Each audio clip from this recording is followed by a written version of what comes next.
তো প্রসূন, চন্দ্রমল্লিকার কাটিং থেকে চারা, যেটা একটা খুব ভাইটাল জিনিস, যারা চন্দ্রমল্লিকা করতে চায় কিভাবে করবে একটু যদি বন্ধুদের যদি দেখাও।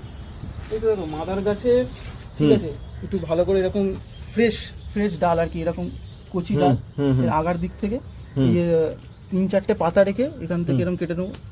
ঠিক আছে, আমি আরেকটা দেখাচ্ছি। একদম এখান থেকে এরকম কেটে নেবো। একটু বন্ধুদের দেখাও ডালটা কিরকম হলো। এরকম ফ্রেশ ডাল, যে মানে দেখো পাতায় কোনো দাগ নেই, কোনো পোকা নেই, ঠিক আছে, একদম ফ্রেশ, এরকম ফ্রেশ ডাল হলে সুবিধা। ঠিক আছে, এবার ধরো এরকম কেটে নিলাম, তারপরে নিচের পাতা দুটো এরকম ছিঁড়ে দেবো। তাহলে উপরে 4টে পাতা থাকবে। বাহ, ঠিক আছে। ঠিক আছে, এবার আমি যেটা করি, এটা ধরো, এটা আমার অন্য কাটিং বসানো ছিল, এই যে কাটিং এর পাউডার। হ্যাঁ, ঠিক আছে, একদম কাটিং এর পাউডার প্রতিটা নার্সারিতে পাওয়া যায়, তোমাদের খুঁজতে অসুবিধা হবে না। এইটা দিয়ে একটু করে নিই গোড়াটা। এটা কি? এটা হলো হাইড্রোজেন পারঅক্সাইড। হাইড্রোজেন পারঅক্সাইড মানুষের ওষুধের দোকানে পাবে।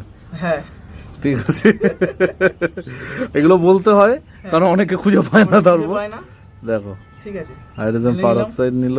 ঠিক আছে, আচ্ছা, গোড়া গোড়াগুলো, হ্যাঁ, আমি জানি না কোন ব্লেড দিয়ে কেটেছি, কোনো হ্যাঁ হ্যাঁ হ্যাঁ, একটু চুবি নিল।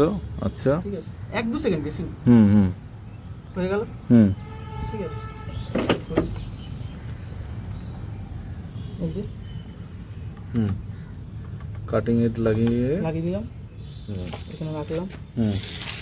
ঠিক আছে, এবার ধর একটা কাঠি নিয়ে জাস্ট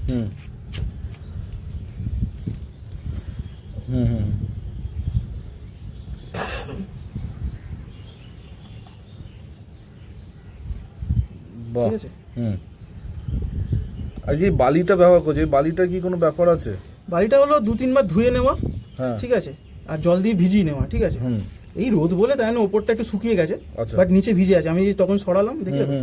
আর কতদিন লাগবে চারা তৈরি হতে? 15 দিন। 15 দিনে হয়ে যায়। তো কি চারা রেডি আছে? এটা বন্ধুদের দেখাতে পারবো? চারা রেডি তো। আচ্ছা, দেখাও, এটা তুলে দেখো। এই সর্বনাশ, অসাধারণ চারা।